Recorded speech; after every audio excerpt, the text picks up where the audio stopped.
Good evening, good evening, and welcome to Couch Conversations with the Doctors, where health is wealth. We want to say thank you for joining us this evening, and we want to remind everyone that's here to sign in and share and share and share once again with all of your colleagues and your list because we are here. What are we doing? It's Couch Conversations with the Doctors, where health is, well, as always, we're going to go around the table and we're going to introduce all of our doctors and everyone that's here with us on this evening so they can introduce themselves to you. I'm going to start with my colleague. That's Dr. Douglas Graham, who actually leaves us every now and then, and he hangs out in hot weather, but I don't think he feels sorry for us. And that's my very own colleague and co-worker, Dr. Douglas Graham. Dr. Graham?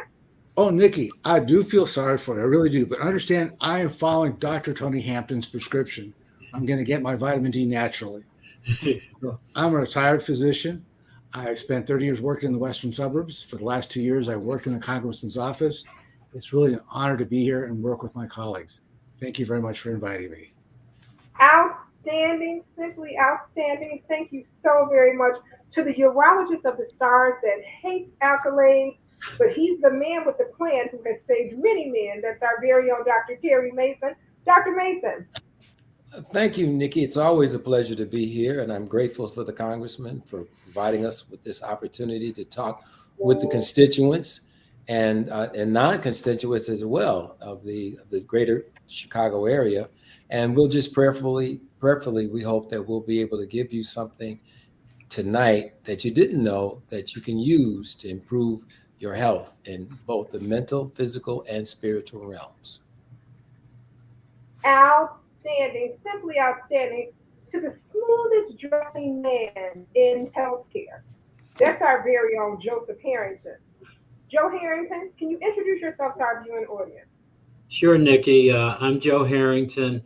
I have a varied background. I've worked at a community level, worked in mental health, education, public health, and healthcare. Most of my work has been done in public health and healthcare. I actually was an assistant commissioner under Dr. Mason at the Chicago Department of Public Health, and I've known him for close to 30 years. I left there in 2012, went to the Illinois Department of Public Health. I was regional health officer for Cook County, as well as an administrative law judge, retired in 2017. And since then, I've been active with a number of groups. Probably the ones that I'm most involved with is Capricorn, the Chicago Area Patient Centered Research Outcomes Neighbor Network. I serve on their steering committee, coordinating committee, and co-lead their patient community advisory committee. And I'm on the board of Cook County Health. Simply outstanding. Once again, I want to say hey to Linda Johnson, who is here, to Tamika Thomas, who's here, who's doing the call out as she always does.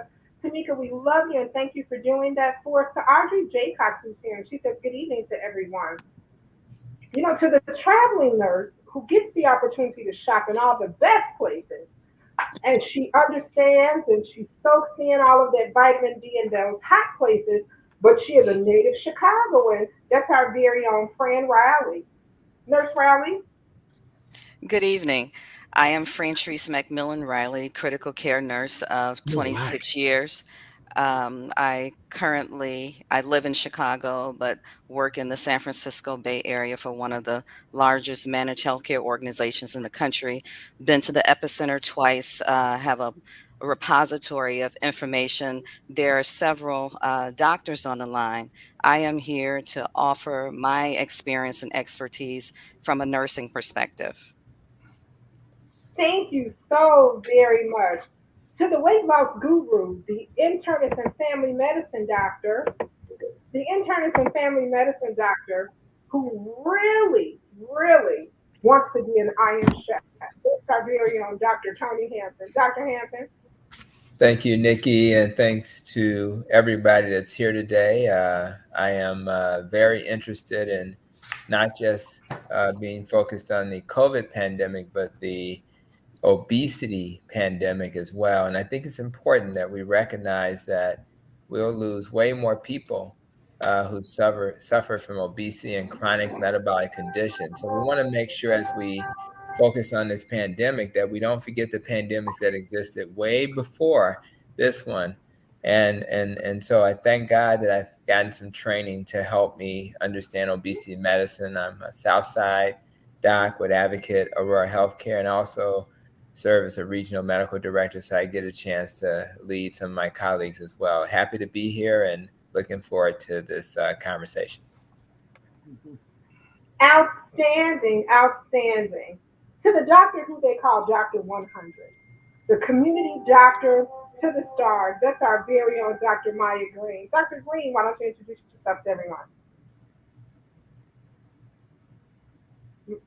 Maya, Dr. Green, I think she may be frozen a little bit. Yeah, or in the Matrix. Either way, we're gonna either way, we're gonna work it out. Are you talking about her chair? She's gonna No, talk well, you about know what? you. It does match When that she's theme. up and going, she's gonna get you. She's gonna get you. And of course, the man who makes it possible for us all the time, the one who teaches us each and every day that helps. Oh, there she is. Dr. Maya Green, you are not unfrozen. Go right ahead.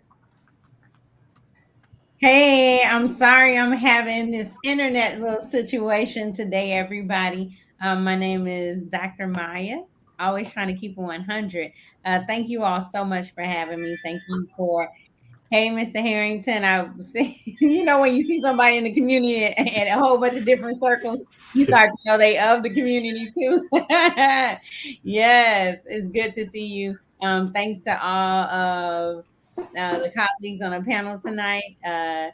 Congressman Davis, thank you, Nikki, for having me. Glad to be here. Even if I'm in and out, I'm still with you in spirit. All right, all right. Simply fantastic. To the one who makes this possible for us each and every day, the one who teaches us that health is truly wealth, that's our very own Congressman of the Illinois 7th Congressional District, Congressman Danny K. Davis. Well, it's good to see Joe Harrington and Mr. McMillan, and that I don't see as much as I've seen some of the other folks every week.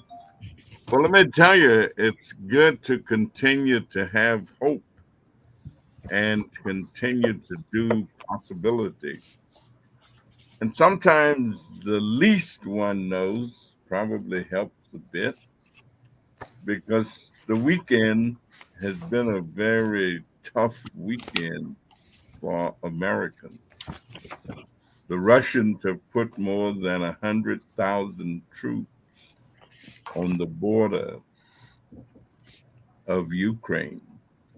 And there is a mood in the air that we may be on the verge of military intervention. And our diplomats are trying to be as diplomatic as they can, but also trying to say to our allies that we are standing with you. I spent part of yesterday with the ambassador from Ukraine, of course, Senator Durbin, myself, and another half a dozen members of Congress from the state of Illinois. And it does not look good. It does not look good. Compounded with the pandemic and all of the other things that we hear about and know about. So those who cross fingers have got their fingers crossed. Those who pray are praying. Those who do some other kind of things are doing those things, hoping that there can be some coming together of the minds so that these two big superpowers, Russia and the United States of America, does not get engaged in some nuclear activity that would just be disastrous. I mean, any way you cut it. But people are not really about the back down either. I'm saying, and so hopefully diplomacy can prevail, because if somebody drops one of these nuclear devices or make use, if we think the pandemic is bad, uh, that was sure enough to be bad, much worse. So we continue to hope, pray, cross fingers, do whatever we can do, and do our part domestically, and hope that the leadership of these nations can come together diplomatically and get us out of this mess that we're in. So, thank you all for being part of the faith purveyors, because we need it and we need it. So, thank you all. Want to say hey to Dorothy Murphy, who's here with us, to Yolanda Williams, who's here, saying good evening to everyone, to Bonnie Schmetley, who's here, saying good evening, to Beatrice Harding, who's here, and she's saying good evening to everyone. Angela Underwood is here with us, and she says good evening, everyone, to Judge Marion Perkins, who's here, Judge Marion Jackson, who is here, Judge Tommy Brewer, who is here with us on this evening, saying hello and good evening to Dan Allen, Lieutenant Dan, that is, from the Chicago Police Department. He's saying hello just as well, and he's here with us, to Sandra Rowe and Sandra Lewis, who is here with us on this evening. We have a host of COVID questions that we have, but we have one question that was kind of at the top that was not a COVID question, so I think we should ask that question and get it out the way, and then we'll go to the bulk of what you guys have probably in your hands or that you see. Bonnie Schmetley asked the question, why is it that they tell us that sugar additives are no good to have, or they are just as bad as regular sugar? Can someone explain that? And she put an emphasis on Dr. Tony Hampton. Well, there's Let's talk about that aspartame. there's levels. There's levels to this, guys. And I try to teach that we eat whole foods. That's number one. So if you eat real food, you're likely to do much better than people who eat processed foods or fake foods. And if you look at any type of sugar substitute, Equal, Splenda, these are lab creations.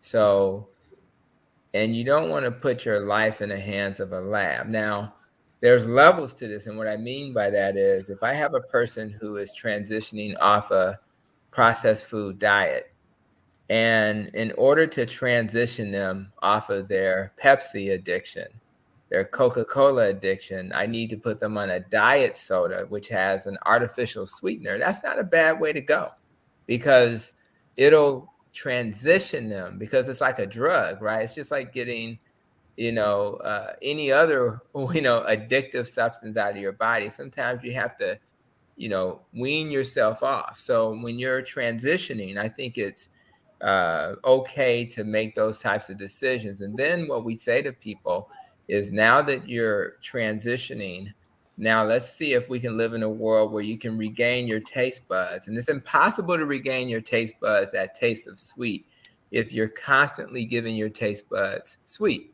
So ultimately, we want to then wean them off of those artificial substances as well. And I would even go as far as, even though I recommend stevia and monk fruit because they're from plants, I will also argue that by the time they finish processing those plants in the lab, you'll probably end up with something that's not perfect, but it's a starting point.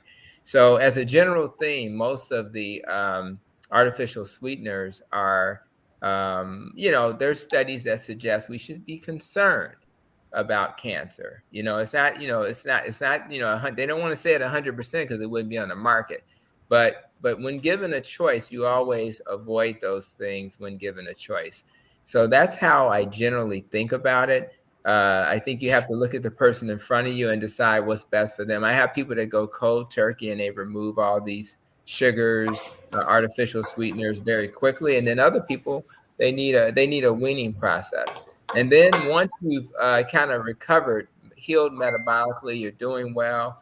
If you engage in a periodic substance like that, it's probably not an issue.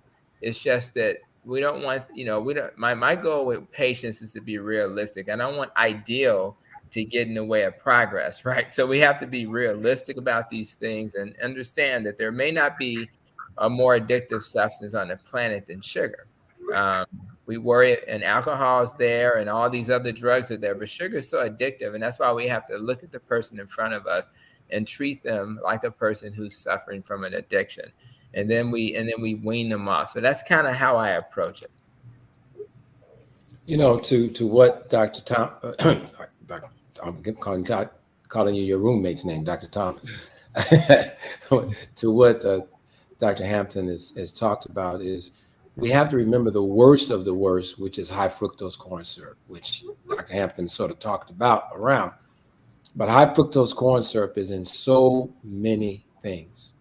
I mean, you if it's sweetened, you really need to look at the package labels to see, because high fructose corn syrup is really, really a very, very, if regular sugar activates those receptors, high fructose corn syrup does it even more. And we really need to be careful about that. And that's what's in our sodas. I just had on my show Sunday, a gentleman who was a diabetic and was drinking 6 2-liter bottles of pop and 24 regular sodas. And most of these, all things are sweetened with high fructose corn syrup, and ended up in almost a diabetic coma. So it's really important. This is not something that you should take lightly, but these sugars and things that Dr. Hampton has mentioned these things are very important to understand. And just a shout out to the nurses. I just want you to know, I started out in the nursing program at Loyola University before going to be pre-med. I was kicked out of the School of Nursing. I was expelled out of the School of Nursing for some very strong opinions that I carried with me at that time when I was much younger. But I have all the respect in the world for the nursing profession. Thank you. If I could, I just want to offer up, because I looked it up, the definition of food, because I think that's something that Dr. Hampton said. He talked about food, and I don't even know if most people know what food is anymore, based upon what they eat on a daily basis and where they get their food. More meals are now eaten away from home than are actually eaten at home. And I have seen, I'm sure other people have seen people that have gone to a drive-through restaurant, picked up their food, and that food typically is gone before they get to their house because they're eating and drinking in the car. But food is defined as any nutritious substance that people or animals eat or drink, or that plants absorb. And this is the main part, in order to maintain life and growth. Anything other than that is not food.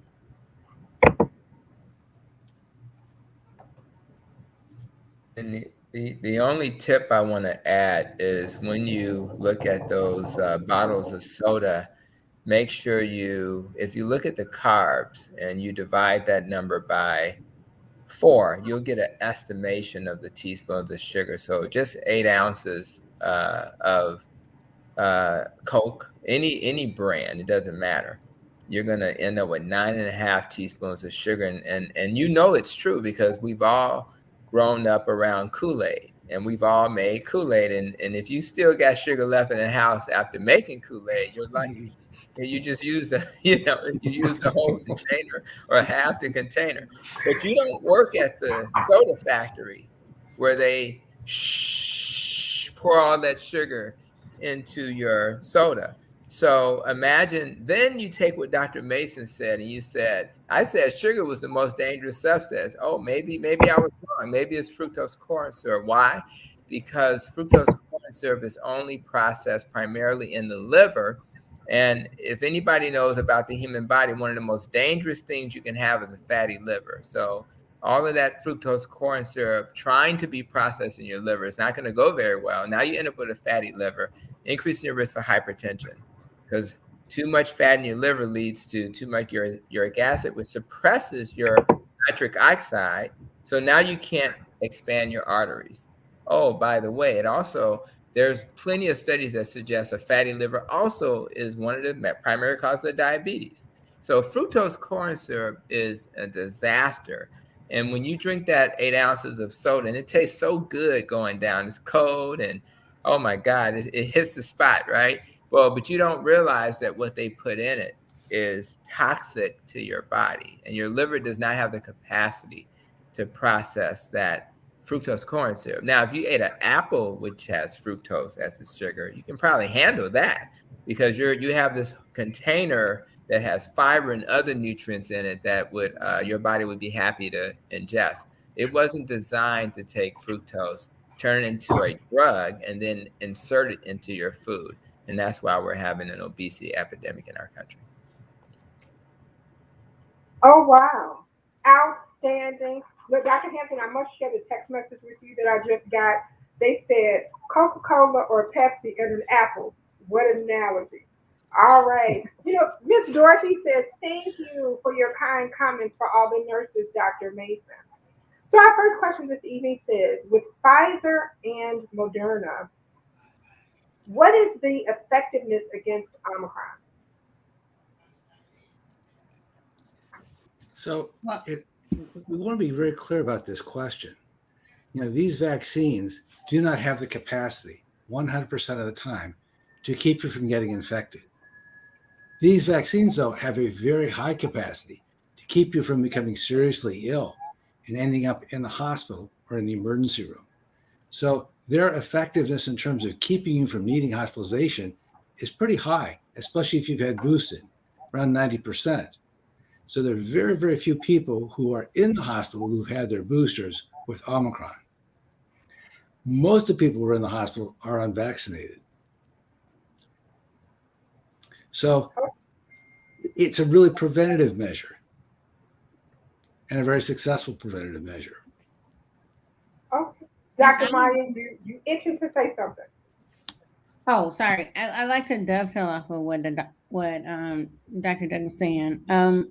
Basically, so not only that, it's layers to it, right? So there were about, I think, 3 studies released just last Friday. You can find them on the CDC website if you like. Those studies show for the Omicron variant, if I got my baseline dose, whether that was 2 shots, if I'm not immunocompromised, or 3 shots if I was immunocompromised of the Pfizer and Moderna. And then you got your 1 shot of Johnson and Johnson, however, and I got Omicron, my efficacy went down. That's why we need boosters. And with that booster, so I personally got Moderna. So I got my 2 Moderna shots, maybe 6 months, a year ago, right? And then it's time, or over 6 months, because I got a booster at 6 months, right?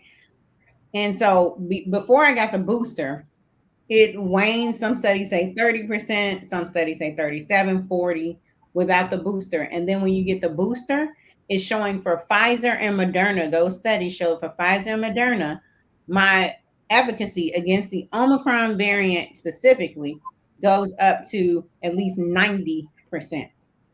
Dovetailing off what Dr. Douglas was saying, that means my body is protected from having a severe outcome or going to the hospital. Let's flip that. What does that mean? That means I have the vaccine. About 10% of people who got the vaccine and the booster will still feel COVID, Omicron, if they get it with some fervor. That's what that means. But it also, flip it back, 90% of people who got the basic vaccine and the booster will be protected against a severe outcome if they get COVID, or worse, even death. So the efficacy goes up to 90+% if you have your booster, your baseline and your booster. I hope I answered that clearly. It's like when you play Sonic the Hedgehog and he's running real slow, and then he passed that little turbo thing, and he boom. That's what the booster does, right? And then you have to consult. Certainly, if I got Johnson and Johnson, you still have the opportunity to boost with either Pfizer, Moderna, Johnson and Johnson. You have that conversation with the provider you trust, so that you can get your Sonic Hedgehog turbo boost immunity on. Right. All right. Dr. Miller, you look like you want to say something. Yeah, Nikki, there's another piece to this. Okay. And that is people think, well, if I get sick, I'll just go to the hospital and I'll get treatment. There are two problems with that. Number one, the hospitals are completely filled with COVID patients. So you may spend 4 or 5 days in the emergency room before you get into a bed. So that's one of the reasons why you want to get vaccinated, because you don't want to spend that time in the emergency room. But the other problem is you may not get access to the modern treatments because they all may be all used up, or there may be a backlog in delivery. So if you're thinking, well, I'll just get to the hospital and get myself some good treatment, you can't bank on it these days. You're really taking a very big gamble. So to avoid getting to the hospital, being put in an ER bed, or waiting a week for treatment while you're getting sicker, a lot safer and cheaper to get the vaccines and the boosters. Yeah, I'd like to chime in, and this is from a non-clinical perspective, and I've had both shots and my booster. Actually, I got 2 Pfizer shots that was initially, and then I decided to go with Moderna for the booster because there's a possibility that I might get an enhanced immunity based upon switching up the vaccine. But in a non-technical sense, essentially what's being said, you don't really need to know the numbers. What you need to know is you're less likely to get sick from COVID, less likely to have to go to the hospital with COVID, and less likely to die if you're fully vaccinated and boosted.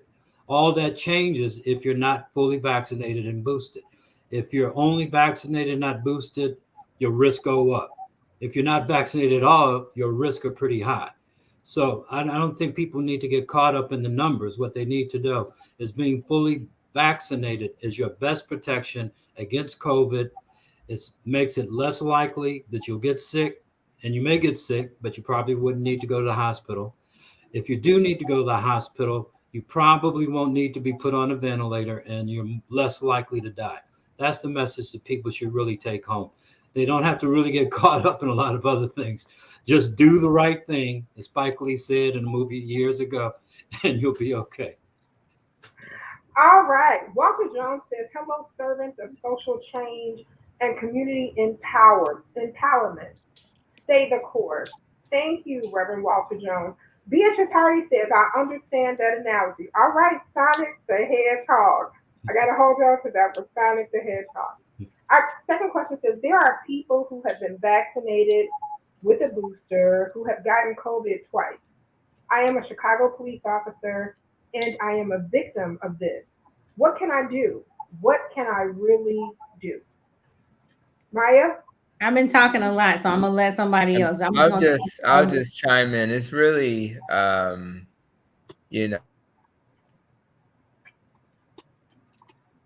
data. See, the data that we share is always taken in a population health context, and that does not mean that an individual won't have a different kind of experience. But we also don't want to let individual kind of experiences change how we treat the population. There's always going to be outliers. I'm an obesity expert, and I will, rarely, but I'll sometimes have somebody in front of me who face challenges. I have my entire practice, and I'm a weight loss doctor because I find that they don't have to take pills. But those 5 people are outliers, so I put them on weight loss pills. I may also have 5 people in my entire practice of 100 people who end up having surgery. And it's okay if you're an outlier to do things that are different. What you do is the same thing you do for any situation. You try to mitigate your risk by reducing the chance that you'll get a third episode. And you have a high risk profession, just like I do. So I have to put these N95 masks on my face, can't even breathe. You know, I'm trying to get through the whole day, but I have to do that because I'm in a higher risk environment. Now, if I was working in the ICU or an emergency room or even a walk-in care, that's even a higher risk than being a clinic doctor. Is do everything within your power. That's why we teach lifestyle, because if you're a healthy body, that'll mitigate your risk. If I do not go to social events that maybe I would have gone to otherwise. You mitigate your risk that way. So you do everything within your power, recognizing that we're in a pandemic, so it's kind of pervasive in our society. And as long as you're doing that, that's all you can do. One stat that I do know, and that's the stat. That's why we push vaccinations. In our hospitals, 98% of the patients on ventilators are unvaccinated. That's almost 100%. Now, if you hear a stat like that and it doesn't move you, I completely get it, because you may have very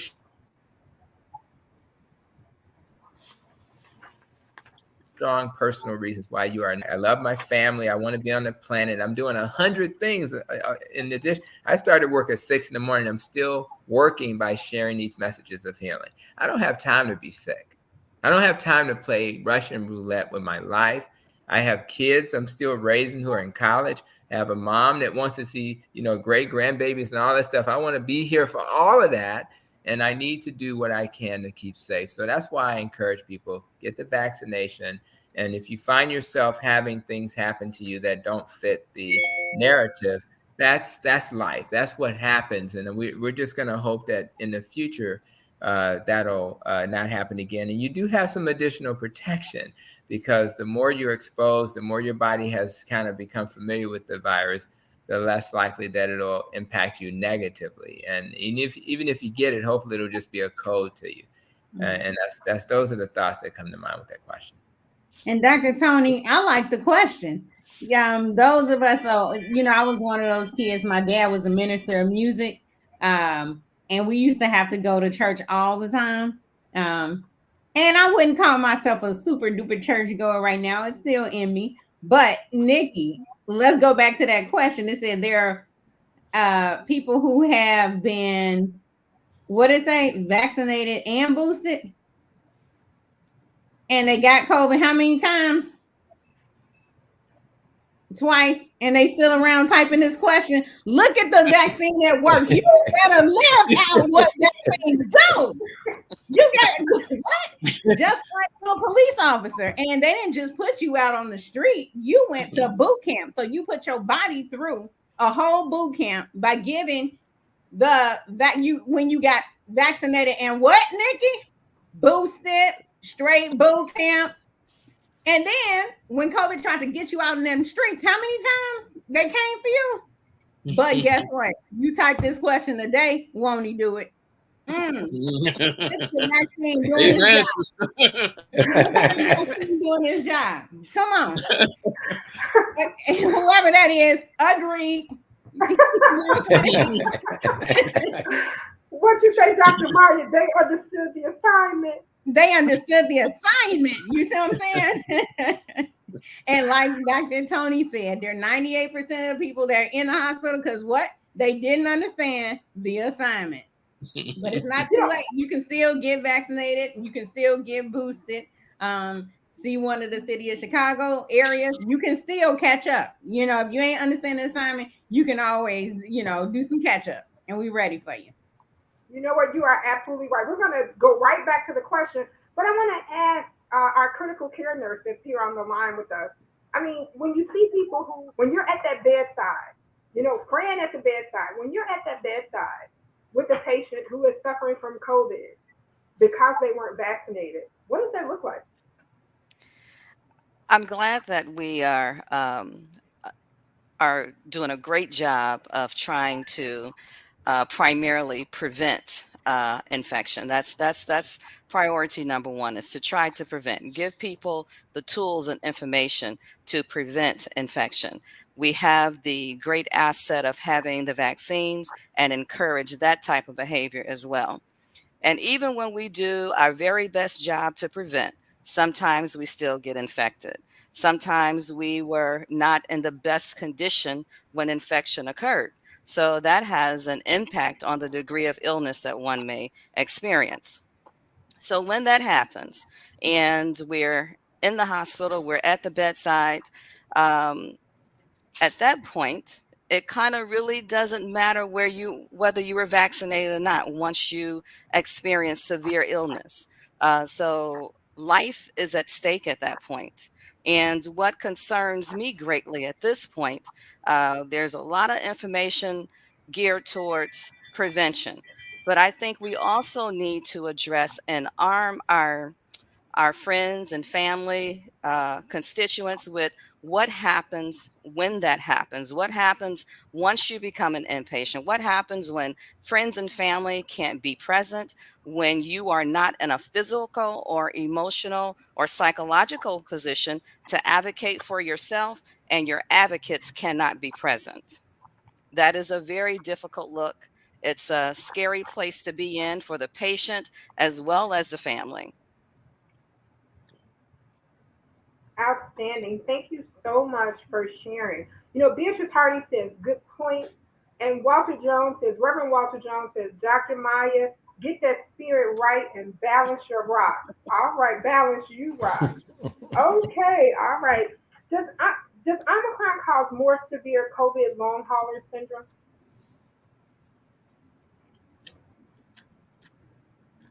Okay. Don't, If don't nobody, everybody I can attack that say it, question but at I one know I time. don't want to be always talking. Did someone else? Okay.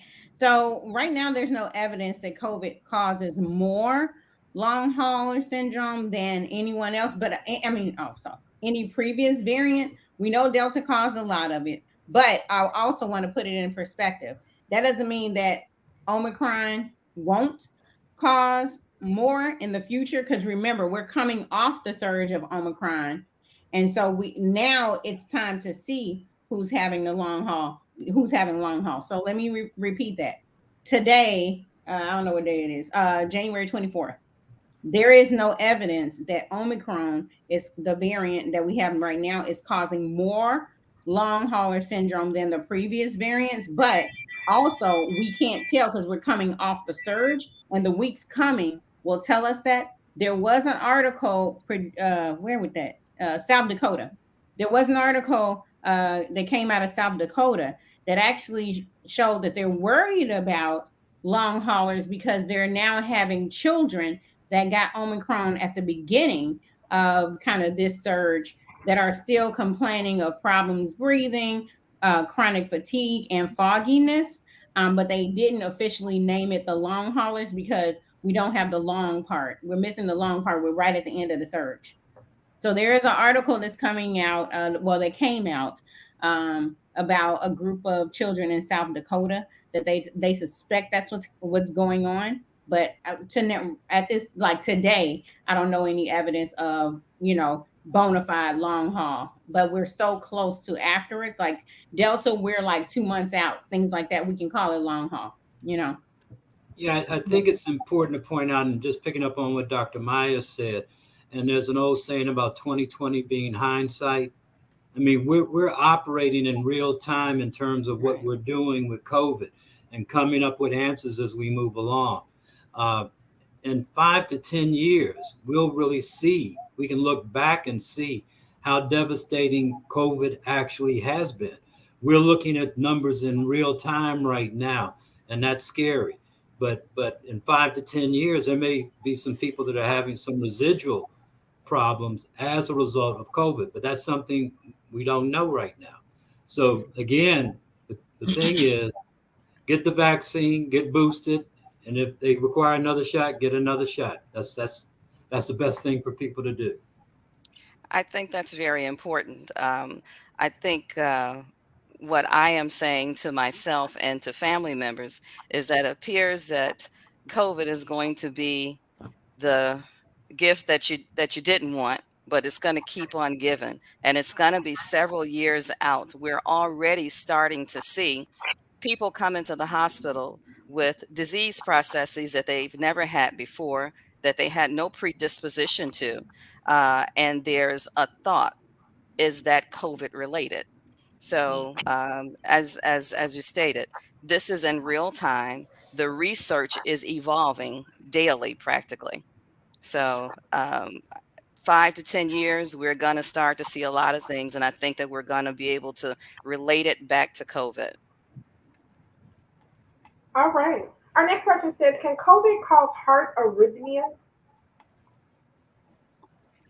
Yeah, I mean, any chronic inflammatory state can cause arrhythmias, and I always go back to my, I always align it with my training. So when I was in my training to become board certified in obesity medicine, I always remember I was so struck by the fact that your body mass index aligned directly with your risk for having AFib, which is a very common arrhythmia we see, particularly my nurse probably sees a lot of that in her work, right?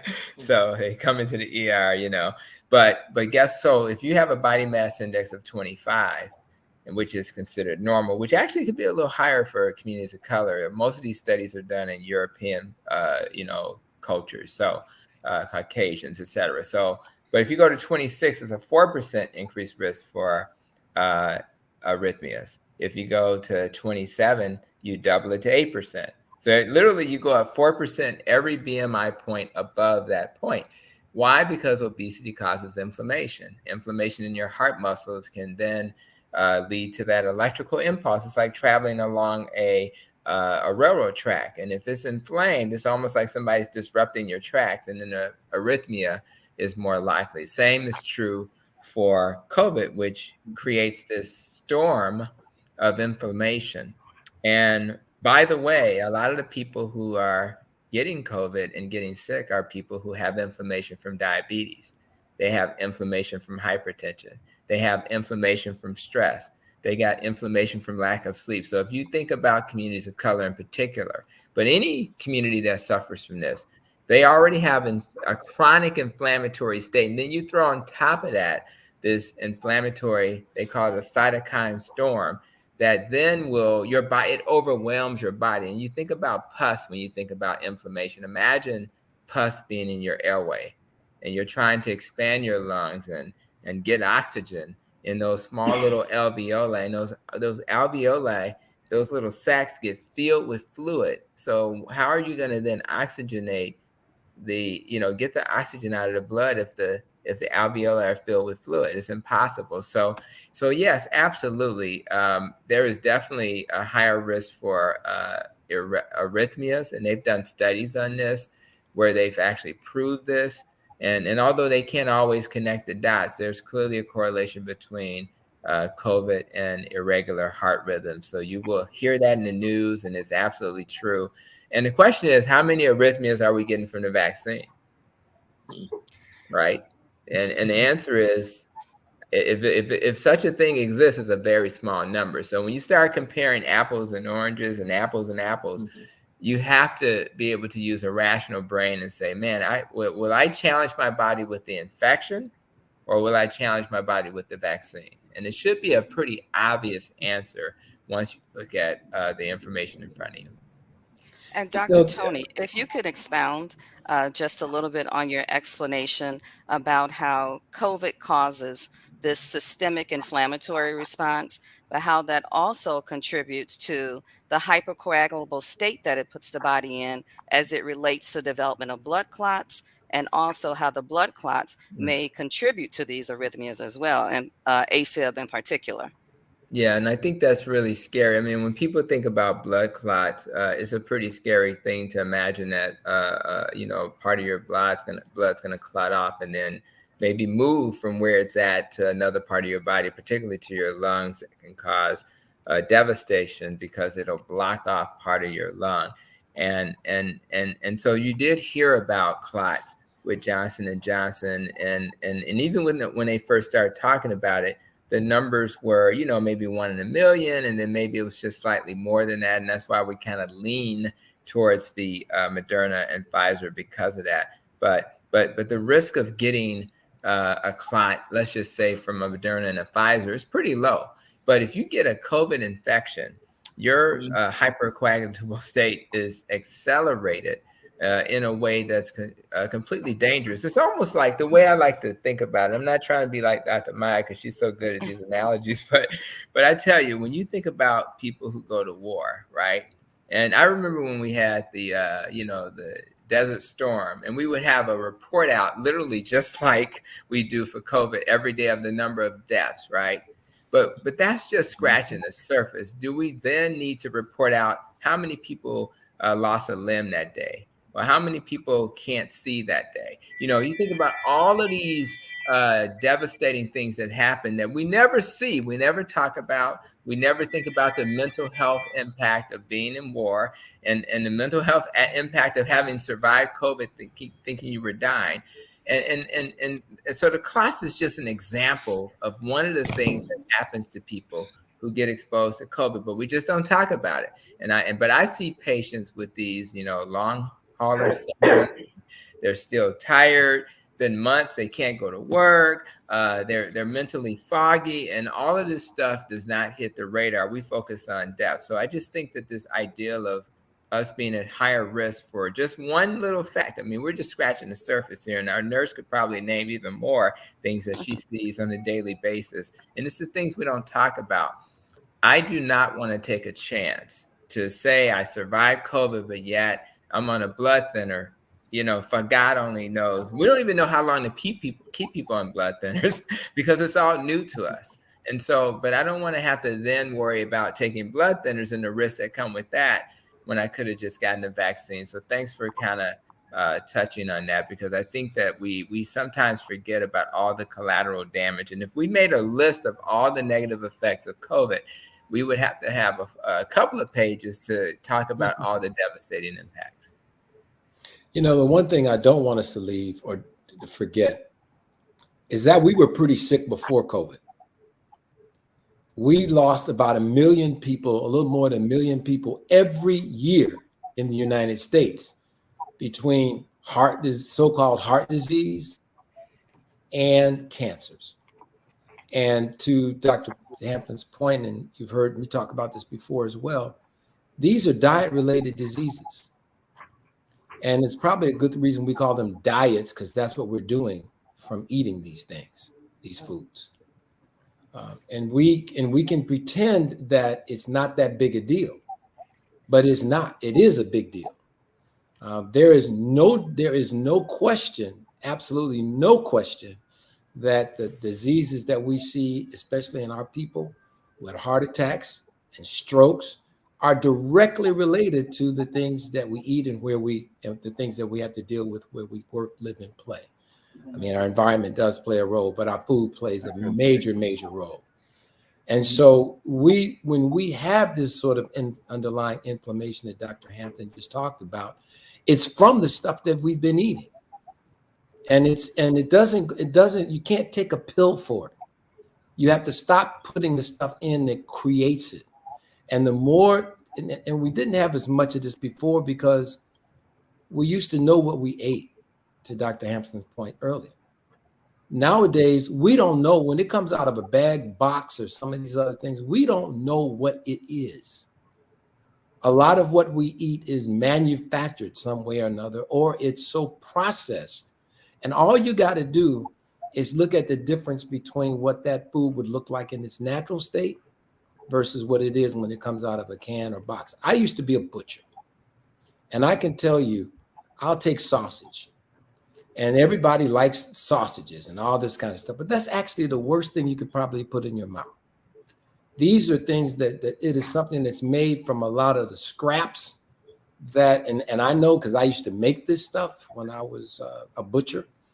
We used to take our pork scraps, the ends of the bologna, the whatever we had, and using a very highly sage-based sauce seasoning, you put that stuff together and you grind it 3 or 4 times so that it becomes very fine, and you can make nice little patties out of it.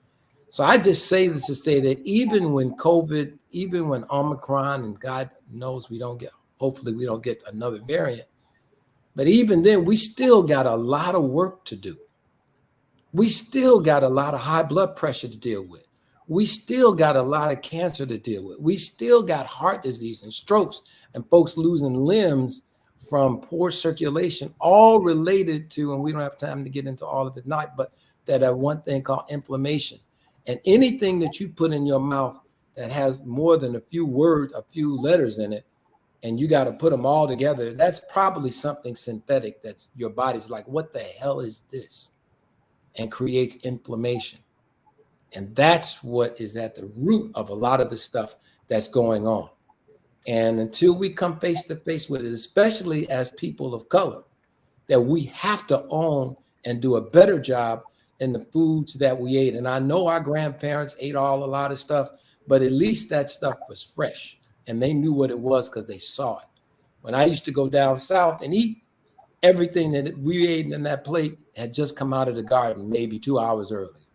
So we knew what it was and it wasn't any pesticides. So it's a long answer, but I just don't want us to get so focused, and we should be on COVID, but we got to understand the reason why a lot of us die is because of the things that we had before we got COVID. All right, Dr. Mason. Our next question says, I am a nurse in the Congressman's district at one of the largest hospitals. I would like to share something I've ran into. In the past 3 months, and it's increasing, I've ran into and have questions in reference to why patients who test positive for COVID-19 with a proven positive become asymptomatic after about 15 days, still with a positive test and still contagious. They test negative anywhere between 20 to 25 days after onset.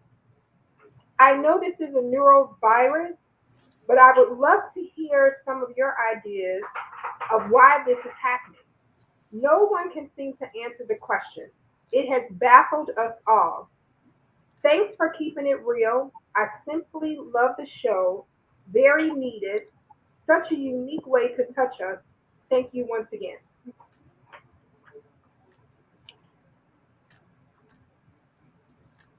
Okay.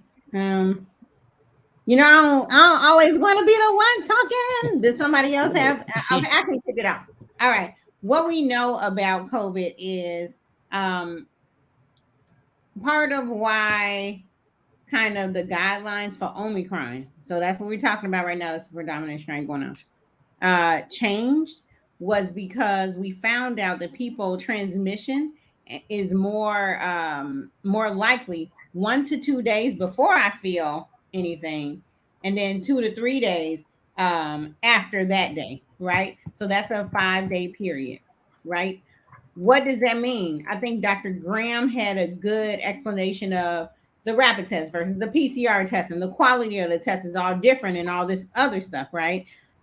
What we know is the virus has to be in a certain level in your body to be transmissible, and those days of transmission, of highly likely transmission, happen in those 5 days. And then the dovetailing to that, nurse, what the guidelines were those are the days. I'm doubling it in with a lot of other stuff, but those are the days where they're like, hey, if you've been diagnosed, you want to isolate, but then you want to wear your mask 5 days after for a total of 10 days of coverage. And so it's a mixture of the quality of the test. It's a mixture of, like that police officer said, whether or not somebody gets reinfected, kind of that kind of thing. But the most important thing that we know, 1 to 2 days before I have symptoms, that's why the guideline says, Nikki's going to say at the end, wear your mask when you're out there, wash your hands, because 1 to 2 days before I feel anything, studies show that I can be transmitting the virus. And then there's the day I feel it, and then 2 to 3 days after I feel it, highly likelihood. That's the group of days where virus is transmitted. There are some guidelines that say if you want to go and take a test out after, that's fine. But like Dr. Doug has already told us, the quality of the test has a impact, things like that. So then you have people whose bodies can't fight it off, like the people kind of in the hospital, the 98% that are unvaccinated. That's why, too, the guidelines for CDC say if I'm not vaccinated, that's a whole different game. So those days that nurse is talking about, take this, return here, that seems confusing. We got a mixture of quality of test, vaccinated or not. There are a lot of factors that go into that. The bottom line, I know I said a lot, so when I say it and I don't feel like I said it correctly or very clearly, the bottom line that we know, 1 to 2 days before I feel it, I'm transmitting the virus. The day I feel it, I'm transmitting the virus. 2 to 3 days after that, I'm transmitting the virus. So those are the days I want to take my mask wearing, my hand washing. I'm already doing it. That's when I want to go 0 to 100 with it. Yeah. I don't know if anybody else wants to come. I know So, Nurse Fran was saying she saw that a lot. She's been saying that as well. So, Fran. Yeah. so I want to add to that, but I also want to say that if that nurse saw everybody with COVID, she might have a different response. If you're working at a major university hospital and you're seeing COVID patients, you're probably seeing the sickest of the sickest. You're probably seeing people who are immunocompromised because of other diseases or because of chemotherapy. You're probably seeing people with high numbers of risk factors who may not be able to handle the virus. And you're also seeing people who are going to be treated with steroids, monoclonal antibodies, and other drugs as well. So I don't know that you could extrapolate and say this is always the case when those are the kinds of people that you're seeing in the hospital. I'd be willing to bet that if she saw all those people who weren't in the hospital, who got vaccinated and boosted, she might have a completely different set of results. So that's why I think you got to be, the studies have to talk about the population that you're looking at, whether it's inpatient in the hospital or outpatient in the hospital. And you can't necessarily extrapolate from one to the other. I would just like, Yeah, and I I would guess just like to the other add from question, I would just like to add in regards to the nurse's comment Yeah. that we've all kind of agreed that the research and the information is evolving. So it's hard to give a definite as to what is and what is not. But the observation that she has had is imperative and it should be shared, and we should all be on the lookout for such things. Dr. Miller. no, I would just the question would be how do you define infect? How is she defining whether or not the patients are still infected, even though everybody that may still have a positive COVID test, who's gone through that process, may not necessarily be infectious at that point, though they may take longer to clear the to change from a positive to a negative test. So I'm not certain exactly how we're defining whether or not the patient is infected at the time. Okay. And Tamika Thomas says, we are seeing this a lot at UIC as well. She wrote that in our comments, so she wanted to share that with you as well. Now, our next question says, is COVID discharged in breast milk? I think the No. answer to that is going to be no. Yeah. I actually had a patient who, or a family member who was concerned about that. And that's a reasonable thing to worry about is, it's body fluid. But at the, from what I understand, when I took a moment to look that up, there's definitely not looking like it's likely to spread that way. So the benefits of breastfeeding, and I delivered babies for many years, is certainly at this point outweighing any potential risk that would be true, and that's the primary way that the babies get their antibodies. So we want to continue that if it's safe, and it appears at this point that it's safe. All right, so with all the text messages that you guys have been sending and the comments in reference to Dr. Pete, he had long clinic tonight and he was seeing patients, so that's why he couldn't be here. So he will be here on next week. So don't worry, he is fine. He will be here on next week. I'm going to ask this last question, and then of course we're going to go around the table and do our until next Monday. Dr. Maya, there is a bad rumor going around that says if you are vaccinated fully and boosted, you don't need to wear a mask. Can you please clear this up for all of and I'm not going to say that last word that they wrote. So definitely, one of the things that Dr. Mason continually says is we're going to get through this with community responsibility. not individualizing it and thinking that I don't have a part. So, what is the part that Dr. Mason talked about? If you haven't gotten a chance to get vaccinated yet and boosted, do so. That's number one. But even then, after that, I have to wear my mask. I'm vaccinated, I'm boosted. When I go in places, I have to wear my mask. Earlier, the first thing we said was that the Pfizer and Moderna have over 90% efficacy against Omicron. The flip side of it is 10% are still going to have some severe outcomes. That means the vaccine, and Dr. Graham said, the vaccine is going to protect you and decrease your chances of getting an infection. Mr. Harrington said that. Also decrease your chances of having a severe outcome if you get COVID. But the fact that I have COVID, my community responsibility is to stay masked, you know. And then we said before, 1 to 2 days before I even know I have COVID, you know, there's that possibility of me transmitting it. That's why the current guidelines from the city of Chicago and the CDC are when I'm in outdoor spaces, when I'm, you know, when I'm in spaces with other people, I have to wear a mask and I have to wash my hands. Going back to dovetailing and adding in. So you still got to wear your mask. You know, you still got to, you still got to wash your hands. Everybody has to do it. And there's nothing that I do that excludes me from the community responsibility. Be part of the solution, and we can be part of the solution and we can be part of the problem. Most of us, community wise, we got to choose to be part of the solution. I just want to add one. Well, I'll add it during my one. Oh, I want to add one more thing about breast milk. I mean, the current CDC guidelines, Dr. Hampton, absolutely 100% on point with that. The thing that that the CDC is asking us to do as we breastfeed, say I get COVID and I still want to breastfeed, CDC says it's okay. That I still, when I'm holding my baby, I need to have on my mask and wash my hands, just like the answer to the last one. Get a vaccine, have on your mask, wash your hands, physically distance, and find ways to socially connect. All right. Dorothy Murphy says, I will be seeing a specialist for her post-COVID syndrome, and it is no joke. Walter Jones says, let's discuss mental health and COVID-19. Tamika Thomas says, there are lots of people out here that are suffering from post-COVID syndrome. It is a huge deal.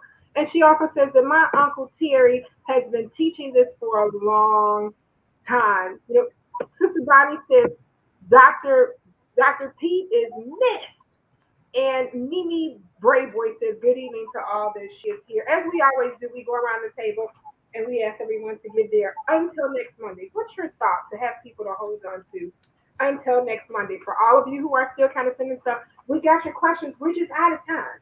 We're out of time, and we're going to get to all the rest of your questions on next Monday. So we have your questions, but we're just out of time. So we're going to start with Doug. Doug, your until next Monday. See if I get myself unmuted. So I still am advocating for patience. I still think that we're going to turn out to be pretty much okay. But I'm also looking at this and thinking like our responsibilities, like Dr. May said, haven't stopped.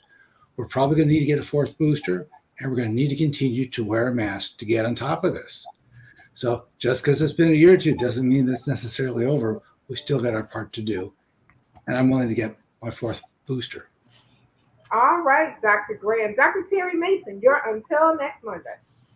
Until next Monday, I'm going to do everything I can and encourage everyone else to do what they can to be as healthy as possible, to eat as well as you can, move as much as you can, because you still need those things to help you even when you're sick. And I can say that I had to spend some time at the hospital not that long ago myself, some complications of some problems that I had, but it was really comforting. And I'm saying this because I really empathize with the nurses and what they've had to deal with and put up with, because a lot of people are hurting. A lot of people are probably not the same nice persons they would be if they weren't feeling so bad. But it doesn't give them license to be overly rude. And I would say to you that if you have to come into contact with the healthcare agency, please try to be patient. I know it's tough, but please try to be patient. We just did a show yesterday because we're in the slips and falls season now. So that's going to be something else that we got to deal with. So just everybody, just take a chill pill, relax. It's all going to get okay, and get your shots and get boosted. I don't care how many we need. Get them. All right. Dr. James Miller, you're until next Monday. Again, I just want to echo what has been said, is that we all have to accept our responsibility in terms of trying to get beyond the issue that we got, whether it be COVID or whether it be other things in life. Let's do the best that we can in terms of stopping the spread and doing and getting rid of the virus. And that means that everybody who can get vaccinated. Everybody who can use the mitigations, whether it be mask or whatever, washing your hand, do those things because we all have to accept and carry out our responsibility if we want to have an effective outcome and a quicker return to what we consider as normal. However, normal may not be ever normal again. It may be something different, but so let us all work hard to do the things that we can do to fight against this virus. This virus has declared war on us, and we need to declare war back against it and use those whatever weapons that we have to destroy it before it destroys us. All right. Nurse Riley, our critical care nurse, you're until next Monday. Until next Monday, I would like to say echo, echo, echo to all of the wonderful tips and tools that we've been given to keep ourselves healthy, to prevent disease.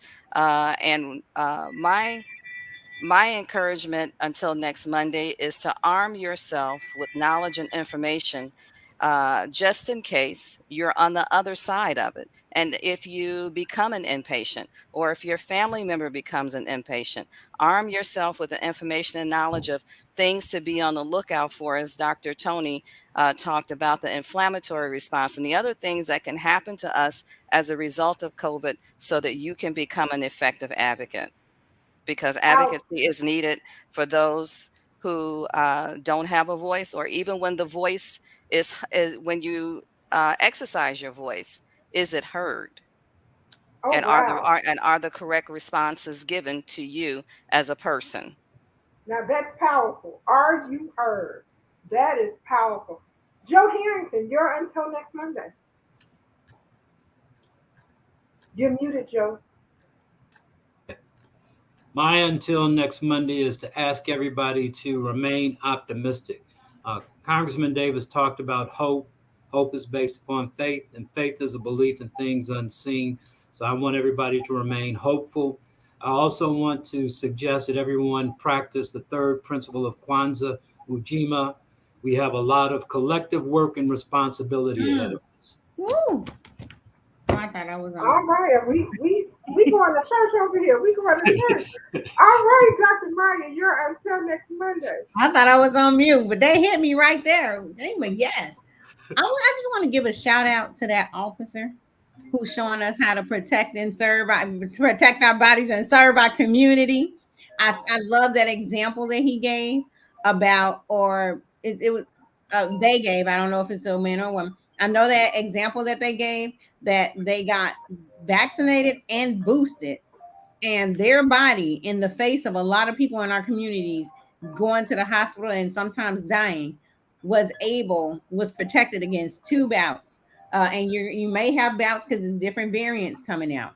But I just want to give a shout out to that officer. That's the best example and better than I can ever have. Please know what the virus and understand what that vaccine did to your body. And I encourage you to share your testimony and how the vaccine protected you with your loved ones, because you in the community are a way better spokesperson than I can ever be doing my 15 minutes in an hour.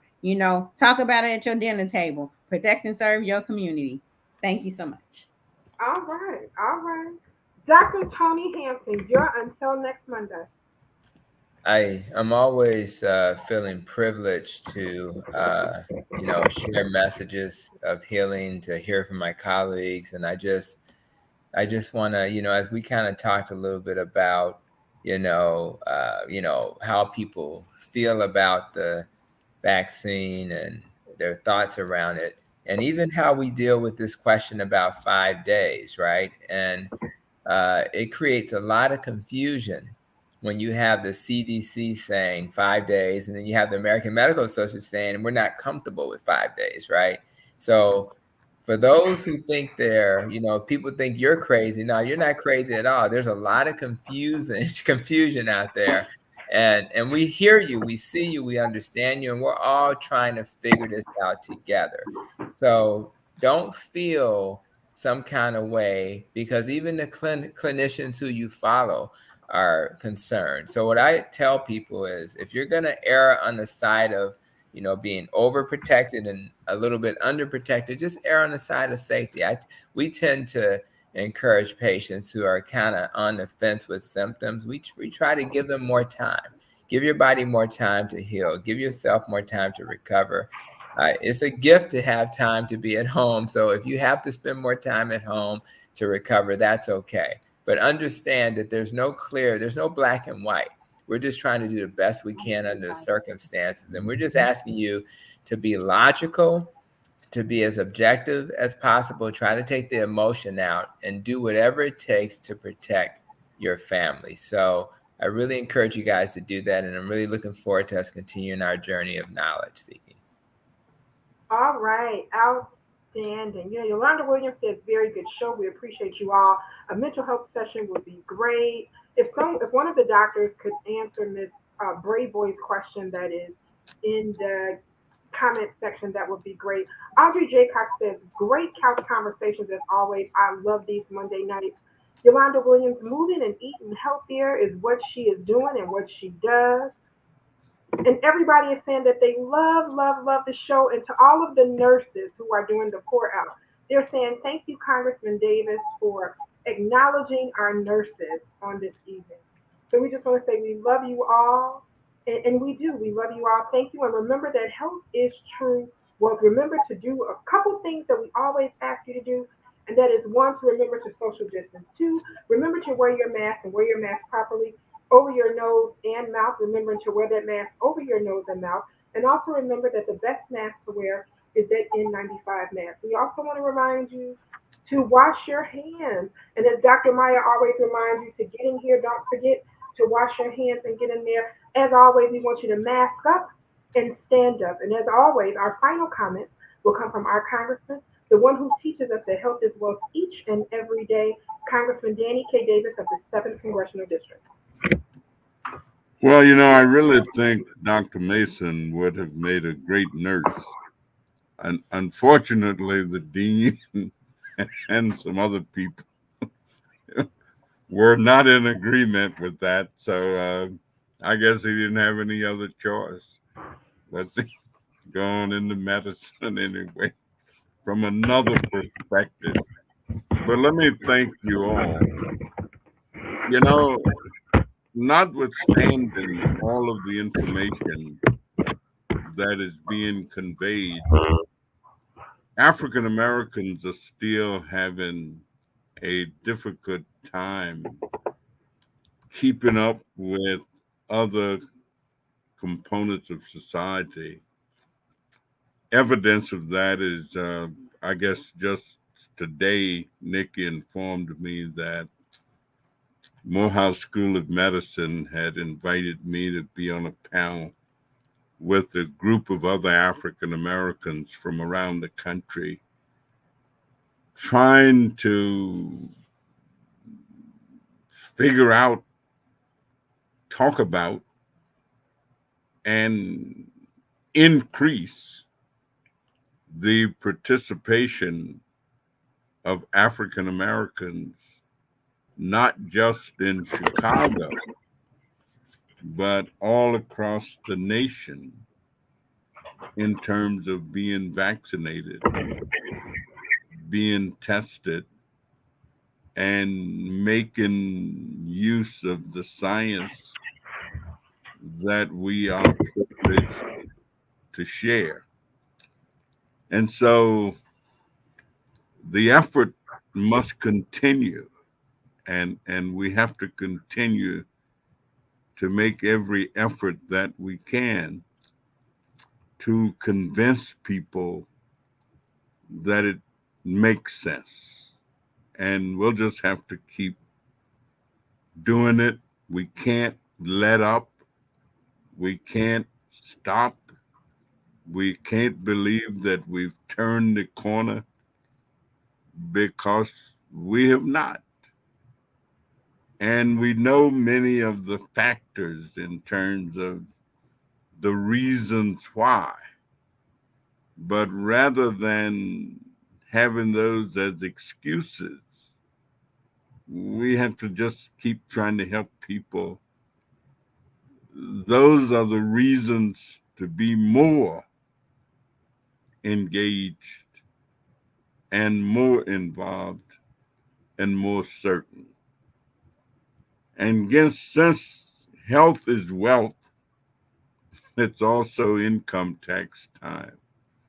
And I'm going to ask everybody to help our moderate income residents to know that they need to make sure to file their income tax so they can take advantage of these tremendous child tax credits that were generated for the year that has just passed.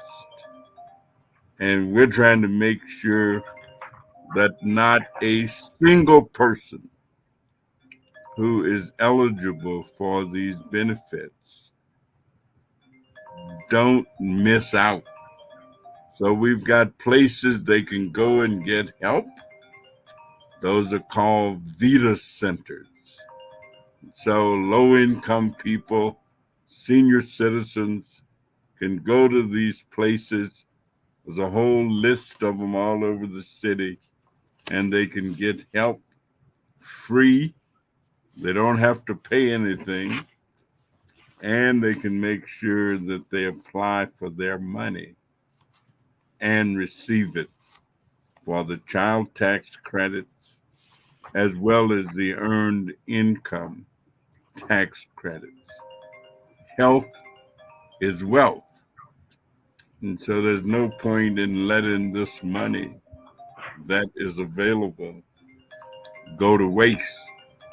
I also will just end by expressing a note of congratulations to our dear friend Donald Dew, who is the president and CEO of Habilitative Systems, because he was just elected chairman of CARF, which is the Commission on Accreditation of Rehabilitation Facilities throughout the United States of America, in Canada, and Europe. And you know, when you see all these little things after people's names, ASW and CSW and FACH and all that kind of stuff, that's what this really is. It's the Accreditation Association for the programs in rehabilitation, rehab medicine, human services. And so that's a great honor for Donald Dew. He don't get any pay for it or nothing like that. He ain't be making no money. But that's a big deal. And I want to congratulate Mr. Dew for that accomplishment and for that achievement. The last thing I guess I can say is keep the faith. Because faith is a mover of mountains. Helen Steiner Rice say, there is nothing that God cannot do. That's right. So start out today with faith in your heart and climb till your dreams come true. So just keep the faith, baby. Keep the faith. Thank you all so much. Have a good week. We'll see you next Monday. All right.